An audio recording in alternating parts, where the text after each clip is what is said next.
بسم اللہ الرحمن الرحیم۔ اللہ تبارک و تعالیٰ کے پاکیزہ ترین نام سے آغاز کرتے ہیں جو بہت مہربان نہایت رحم والا ہے۔ الحمدللہ درس بخاری کا سلسلہ کتاب الصوم تک پہنچا ہے۔ جو ہمارے ریگولر دیکھنے والے بھائی بہن ہیں جو لگاتار درس بخاری دیکھ رہے ہیں، آپ جانتے ہیں کہ ہم نے پہلی حدیث سے آغاز کیا اور اللہ تعالیٰ کے فضل و کرم سے اب 1944 حدیثیں مکمل کی، یعنی پچھلے پروگرام میں ہم نے مکمل کی ہیں اور انشاءاللہ یہ سلسلہ آخری حدیث تک جاری رکھنے کا ارادہ ہے۔ باقی مستقبل کا حال اللہ تبارک و تعالیٰ بہتر جانتا ہے۔ تو یہ ایک تاریخی کام ہو رہا ہے کہ آج تک میرے خیال میں جب سے بخاری لکھی گئی ہے آج تک پوری بخاری شریف کو میڈیا پر باقاعدہ ترجمہ اور شرح کے ساتھ بیان نہیں کیا گیا۔ پہلے دور میں تو میڈیا تھا ہی نہیں، اور جب سے میڈیا ہوا ہے یہ پہلی مرتبہ ہو رہا ہے، اور یہ سعادت اللہ تعالیٰ نے ہمیں عطا کی۔ میں اس پہ اللہ تعالیٰ کے بہت زیادہ شکر ادا کرتا ہوں۔ میری ٹیم کو بھی فخر ہے اس پر کہ وہ ایک ایسے پروگرام کو لوگوں کے سامنے پیش کر رہے ہیں جس سے معرفت رسول حاصل ہوتی ہے، معرفت حدیث حاصل ہوتی ہے، سینکڑوں مسائل، سینکڑوں باطنی بیماریاں، سینکڑوں غلط چیزیں ہمیں سمجھ میں آتی ہیں، بہت سے اچھے اعمال کا پتہ چلتا ہے، انسان توبہ کی طرف مائل ہوتا ہے۔ تو اسی لیے میں آپ سب سے گزارش کرتا ہوں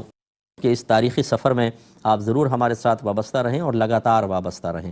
اور اس قافلے میں دوسروں کو شریک کریں، زیادہ سے زیادہ لوگوں کو درس بخاری دیکھنے کی ترغیب دیں۔ انشاءاللہ آپ کی ترغیب پہ کوئی شخص دیکھے گا، کچھ سیکھے گا، کسی چیز پر عمل کرے گا، پھر آگے دوسروں کو بتائے گا، آپ کے لیے بہت ہی بڑا ثواب جاریہ ہوگا۔ تو ابھی ہمارا موضوع چل رہا تھا کہ دوران سفر روزہ رکھ سکتے ہیں کہ نہیں، تو اس میں جو حدیثیں بیان ہوئی ان کا خلاصہ یہ تھا کہ رحمت کونین صلی اللہ علیہ وسلم نے قرآن کے مطابق ہی اجازت مرحمت فرمائی کہ جو چاہے روزہ رکھے، جو چاہے افطار کرے۔ بلکہ پچھلی حدیث میں ہم نے پڑھا کہ نبی کریم صلی اللہ علیہ وسلم نے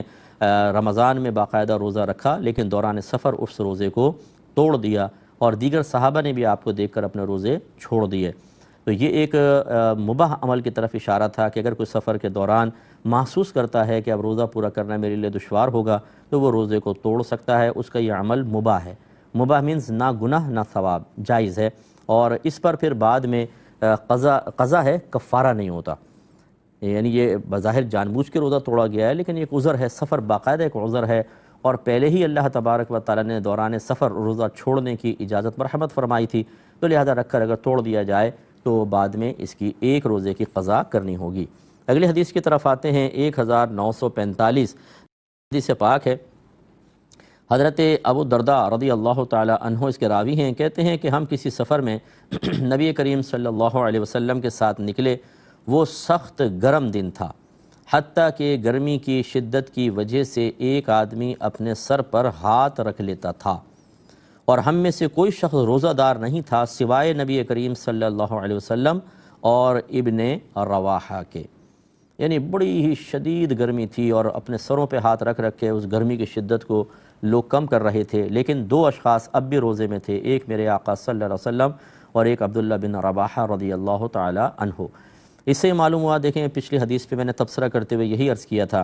کہ نبی کریم صلی اللہ علیہ وسلم کا روزہ مبارکہ رکھ کر پھر اس کو توڑنا یہ صرف جواز امت کے لیے تھا، امت کو ایک مسئلہ سکھانا مقصود تھا، ورنہ میرے آقا صلی اللہ علیہ وسلم کے لیے روزہ رکھنا کوئی پرابلم نہیں تھا۔ سرکار تو لگاتار روزے رکھتے رہتے اور بغیر افطار کے رکھتے رہتے، تب بھی آپ کی طاقت اور توانائی میں کوئی کمی نہیں آیا کرتی تھی۔ یعنی جب اللہ تعالیٰ خصوصی آپ پر کرم فرماتا، اور کبھی ایسا بھی ہوا ہے کہ تقاضائے بشریت غالب رہے ہیں اللہ کے حکم سے، تو آپ نے نقاہت بھی محسوس کی ہے، کمزوری بھی محسوس کی ہے، اس کا بھی انکار نہیں ہے، لیکن نبی کریم صلی اللہ علیہ وسلم کو اللہ تعالیٰ نے خصوصی طاقتوں سے نوازا۔ اب ایک جگہ آپ روزہ توڑ رہے ہیں اور دیگر صحابہ آپ کے ساتھ روزہ افطار کر رہے ہیں، جبکہ اس مقام پہ آپ دیکھیں کہ اتنی گرمی ہے، خود راوی اس کی منظر کشی اس طرح کر رہے ہیں کہ لوگ اپنے سروں پر ہاتھ رکھتے تھے، اتنی شدید دماغ یعنی کھول رہا تھا گرمی کی وجہ سے، لیکن میرے آقا صلی اللہ علیہ وسلم نے روزہ رکھا۔ اس کا مطلب ہے کہ وہاں اگر آپ نے روزہ توڑا ہے تو وہ کوئی معاذ اللہ ثم معاذ اللہ ہم لوگ جیسے کم ہمتی کبھی کر بیٹھتے ہیں ایسا ہو جاتا ہے، ایسا نہیں ہے، بلکہ جواز امت کے لیے ہے۔ خلاصہ کلام یہ ہوا کہ اگر انسان سفر کر رہا ہو اور اس میں طاقت ہو تو وہ روزہ بالکل رکھ سکتا ہے، اس میں کوئی قابل گریف چیز نہیں ہے، اور باقی صحابہ نے روزہ چھوڑا ہوا تھا، لہذا اگر کوئی روزہ چھوڑتا ہے تو اسے بھی ملامت نہیں کرنی چاہیے۔ اگلے باب پر آتے ہیں، باب قول النبی صلی اللہ علیہ وسلم لمن ذلل علیہ واشتد الحر لیس من البر الصوم فی السفر۔ یعنی جس شخص کے اوپر گرمی کی شدت سے سایہ کیا گیا اس کے متعلق نبی کریم صلی اللہ علیہ وسلم کا یہ فرمانا کہ سفر میں روزہ رکھنا نیک کاموں میں سے نہیں۔ تو دیکھیں جہاں پر یہ مذمت سرکار کی نظر آئی ہو، آپ کو کہیں پر بھی نظر آئے تو یہ سمجھ جائیے گا، یعنی اگر سرکار نے سفر کے دوران روزہ رکھنے پہ کوئی ڈانٹا ہے یا شدت والے الفاظ ذکر فرمائے ہیں تو آپ بالکل سمجھ جائیے گا کہ یہ اس مقام پر ہیں کہ جب روزہ رکھنے والے اس کی ہمت نہ رکھتے ہوں، پھر بھی انہوں نے بس کیسے تیسے روزہ رکھ لیا اور پھر ان کی حالتیں غیر ہو گئیں۔ تو نبی کریم صلی اللہ علیہ وسلم نے اس مقام پہ پھر ان کو سمجھایا کہ بھئی اس حالت میں سفر میں روزہ رکھنا کوئی نیکی نہیں ہے کہ اپنے آپ کو اتنی مشقت میں ڈال دینا کہ آدمی قریب بہلاکت ہو جائے، قریب بہلاک ہو جائے، تو یہ مناسب نہیں ہے، اس لیے ذہن میں رکھیں۔ تو اس لیے حدیث اس پہ دیکھیں 1946 نمبر حدیث پاک ہے، اور حضرت جابر بن عبداللہ رضی اللہ تعالی عنہ اس کے راوی ہیں۔ یہ بیان کرتے ہیں کہ نبی کریم صلی اللہ علیہ وسلم نے ایک سفر میں لوگوں کی بھیڑ دیکھی، یعنی جیسے کوئی درمیان میں تھا، اس کے چاروں طرف لوگ یوں جھکے ہوئے کھڑے ہوئے ہیں، اس میں ایک شخص کے اوپر سایہ کیا ہوا تھا۔ آپ نے دریافت فرمایا کہ یہ کیا ہے؟ لوگوں نے بتایا کہ یا رسول اللہ صلی اللہ علیہ وسلم یہ روزہ دار ہے، یعنی اتنی اس کی حالت غیر ہو گئی، اب اس کے اوپر سایہ کر کے لوگ کھڑے ہوئے ہیں تاکہ اس کو تھوڑا سا سکون ملے۔ تو آپ نے ارشاد فرمایا کہ سفر میں روزہ رکھنا نیک کاموں میں سے نہیں ہے، یعنی اس حالت میں روزہ رکھنا، ورنہ یقینی سی بات ہے نیکی ہے، نبی کریم نے روزہ رکھا ہے، دیگر صحابہ نے رکھا ہے۔ تو یہ سمجھانا مقصود تھا کہ ایسی حالتوں میں کہ جب کہ انسان اسے پورا نہ کر سکتا ہو،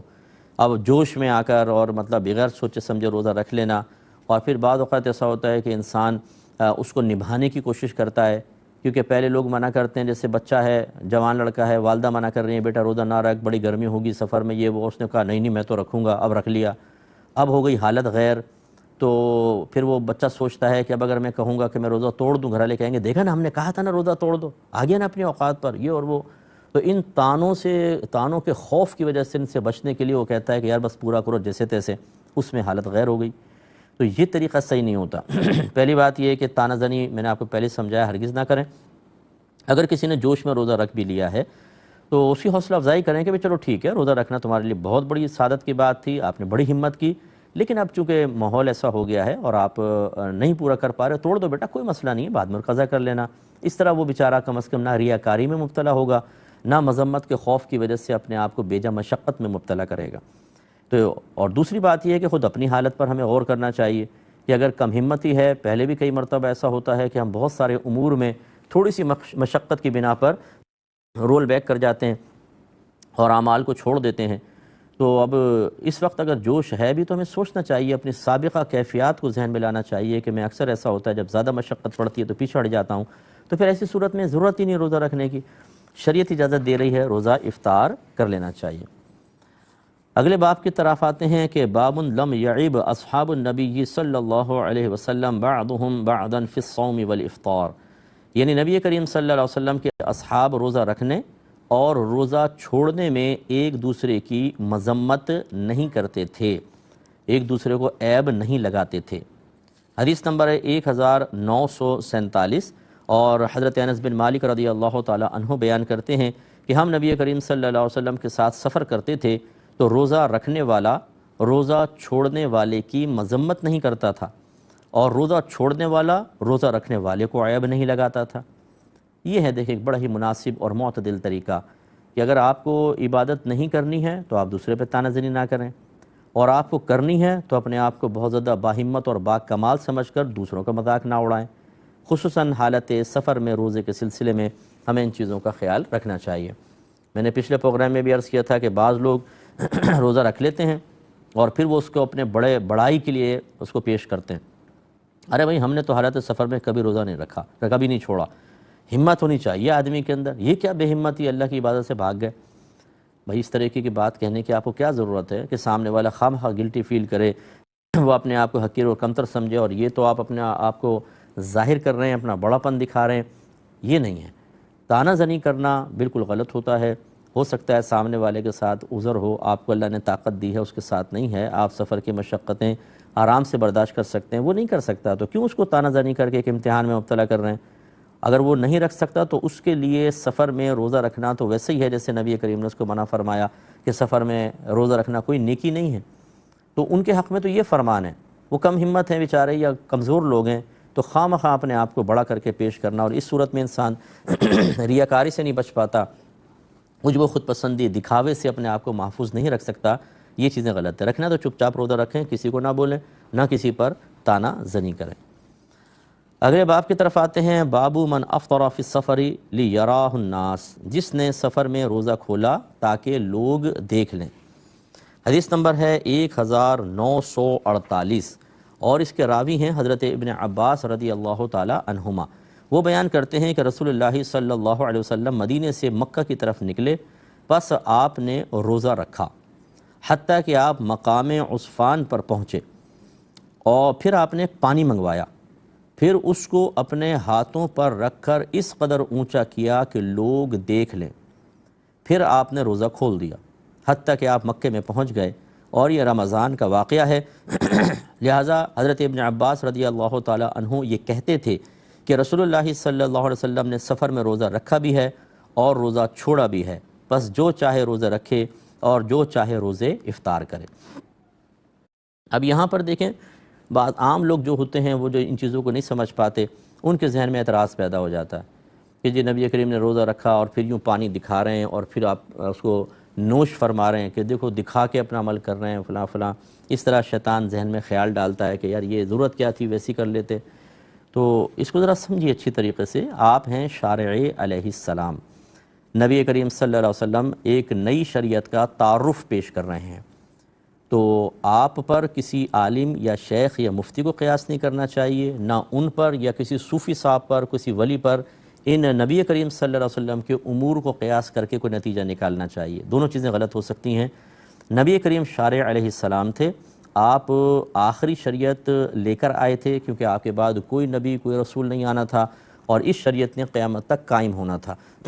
اور اس کا تقاضا ہی یہ تھا کہ زیادہ سے زیادہ عمل لوگوں کے سامنے ظاہر کیے جائیں تاکہ وہ اس کو دیکھیں، اور اس پر کوئی ایک دو گواہ نہ رہیں بلکہ بہت سارے لوگ گواہ ہو جائیں، تاکہ وہ چیزیں سیکھ لی جائیں اور پھر وہ آگے نسلوں میں منتقل کی جائیں۔ تو یہ چونکہ آپ شریعت کا تعارف پیش کر رہے تھے، اور وہ تعارف یا تو تھیوری کے ذریعے ہوتا ہے کہ آپ زبان سے بیان کر رہے ہیں، اور کبھی پریکٹیکل کے ذریعے ہوتا ہے، اور نبی جس نے ایک تعارف پیش کرنا ہے اسی عمل کو مخفی رکھ کر کرے گا تو پھر تعارف کیسے پیش ہوگا؟ اس لیے شارع علیہ السلام پر کوئی تنقید نہیں ہے، اور آپ کے عمل میں ہزارہا یہ حکمتیں پوشیدہ ہیں تاکہ لوگوں دیکھیں اور دیکھنے کے بعد اس کو اپنائیں، اور یہ حکم پھر قیامت تک چلتا رہے۔ ہاں، اب آ جائیں آج کل کے دور کے اعتبار سے، اگر کوئی پیر صاحب ایسے ہیں بعمل باکمال باعلم صاحب علم پیر صاحب ہیں جن کے لاکھوں متبعین ہیں، اور وہ اگر اچھا عمل اختیار کرتے ہیں اور مریدین اس پر مطلع ہو جاتے ہیں تو دیکھ کے ہی بہت سارے سینکڑوں کی تعداد میں عمل اختیار کر لیتے ہیں، تو پھر معاذ اللہ یہ تو نہیں کہ ہم کہیں گے کہ آپ نبی کریم کی طرح ہیں، اس پر اعتراض ہو سکتا ہے، لیکن چونکہ رحمت کونین صلی اللہ علیہ وسلم نے کثیر صحابہ کے سامنے ایک اچھی چیز کو جان بوجھ کر ظاہر کر کے ان کو بعمل بنایا، اس طرح پیر صاحب بھی کر سکتے ہیں کہ کوئی ایسا عمل کریں اعلانیہ طور پہ ظاہری طور پہ کہ متبعین دیکھ کر اس کو اپنا لیں، تو ٹھیک ہے، بہتر ہے زبان سے کہہ دیں، زیادہ تر لوگ سن لیں گے۔ اور کبھی ایسا ہوتا ہے کہ ہر جگہ بولا نہیں جاتا تو وہ کر کے دکھا دیں، اس کو ریاکاری نہیں کہتے ہیں، کیونکہ یہ ترغیب عمل ہوتی ہے، یہ اصل میں عمل کا تعارف پیش کیا جا رہا ہوتا ہے۔ ریاکاری وہاں بنتی ہے کہ جب اللہ کی رضا مقصود نہیں ہوتی، بلکہ اپنی تعریف، مرکز محفل بننا، لوگوں کی تنقید سے کوئی محفوظ رہنا، دنیاوی اخروی فائدے حاصل کرنے کا ارادہ کرنا، آخرت بالکل پیش نظر نہ ہو، پھر کہیں جا کے وہ ریا بنتی ہے، ریاکاری جو حرام ہے۔ اور یہاں تو عمل دکھا کر زیادہ سے زیادہ لوگوں کو اس عمل کا عادی بنانا اللہ کی رضا کی خاطر ہے، تو لہٰذا یہ ریاکاری نہیں ہے، بلکہ یہ تو انبیاء علیہم السلام کا طریقہ رہا ہے، تو جائز ہے۔ ایسی کوئی عالم دین ہیں، کوئی مفتی صاحب ہیں، پبلک کے سامنے کوئی عمل ظاہر کریں تو ہرگز عام آدمی کو اختیار حاصل نہیں ہے کہ وہ تنقید شروع کر دے کہ دیکھیں جی وہ عالم ہیں لیکن دکھاوے کے لیے عمل کر رہے تھے۔ ارے بھائی جان، اگر وہ دکھاوے کے لیے بھی فرض کر رہے تھے نا، تو آپ کا یہ ذہن ہے کہ دکھاوے کے لیے کر رہے تھے، نیت تو کا حال تو اللہ جانتا ہے، لیکن اگر ان کا قصد و ارادہ اس دکھاوے کے اندر بھی یہ تھا کہ لوگوں تک یہ چیز پہنچے اور لوگ اس کو دیکھ کر اور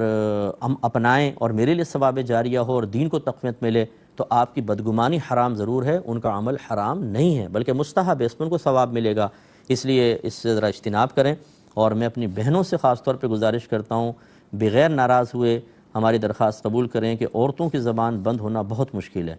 یہ اتنی جلدی بعض بہنیں اتنے تیز تانہ زنی کرنے اور کمنٹس پاس کرنے، تبصرہ کرنے کی عادی ہوتی ہیں کہ ایسا محسوس ہوتا ہے کہ یہ تھوڑی دیر خاموش رہیں گی تو پیٹ میں کوئی گولا پھٹ جائے گا۔ تو یہ فوراً مطلب ہر چیز کے اوپر نہ یہ دیکھیں گے کوئی عالم ہیں، کوئی مفتی ہیں، کوئی پیر صاحب ہیں، بس کمنٹس پاس کرنے انہوں نے، اور نتیجہ کچھ بھی نہیں ہے۔ کچھ لوگ ہنس پڑیں گے یا کچھ لوگ الٹا ناراض ہو جائیں گے، کچھ سمجھانے لگ جائیں گے، نتیجہ کوئی پازیٹیو نہیں نکلے گا۔ لیکن عادت سے اتنا مجبور ہوتا ہے بعض اوقات انسان کہ کوئی نہ کوئی کسی نہ کسی کے عمل پہ کمنٹس پاس کرنا ہے۔ اس لیے میں نے پہلی قید بیان کی، اگر کوئی عالم دین ہیں، شیخ ہیں، باعمل ہیں، متقی ہیں، پرہیزگار ہیں، صاحب علم ہیں، ان کے کسی عمل پہ تنقید نہیں ہونی چاہیے۔ ہاں میں اس کا بھی انکار نہیں کرتا ہوں کہ بہت سارے لوگ ایسے ہیں جو دین کا لبادہ اوڑھ کر اپنے آپ کو وہ ظاہر کر کر کے اپنی پبلک میں اضافہ کرتے ہیں، اور جھوٹی تعریفیں اپنی کر کر کے، اور اپنے متابعین کو چھوڑا ہوتا ہے جو جھوٹ بول بول کر ان کی ایک مارکیٹ ویلیو بنا رہے ہوتے ہیں، اور مقصود ذاتی منافع ہوتے ہیں جو بظاہر لوگوں کو نظر نہیں آتے۔ ویسے بھئی میں کچھ بھی نہیں لوں گا آپ سے، کچھ بھی نہیں لوں گا، لیکن سب کچھ لے رہے ہوتے ہیں۔ تو یہ اس قسم کے لوگ، یہ تو مطلب اللہ تعالیٰ رحم فرمائے، بس دھندے بنائے ہوئے ہیں اور کاروبار بزنس بن چکا ہے اور لوگوں کو لوٹا جا رہا ہے۔ ان پر تنقید ہو تو ایک الگ چیز ہے، لیکن میں باعمل لوگوں کی بات کر رہا تھا، ان پہ نہیں ہونی چاہیے۔ انشاءاللہ نیکسٹ پروگرام میں مزید ذکر کریں گے۔ وآخر دعوانا ان الحمد للہ رب العالمین۔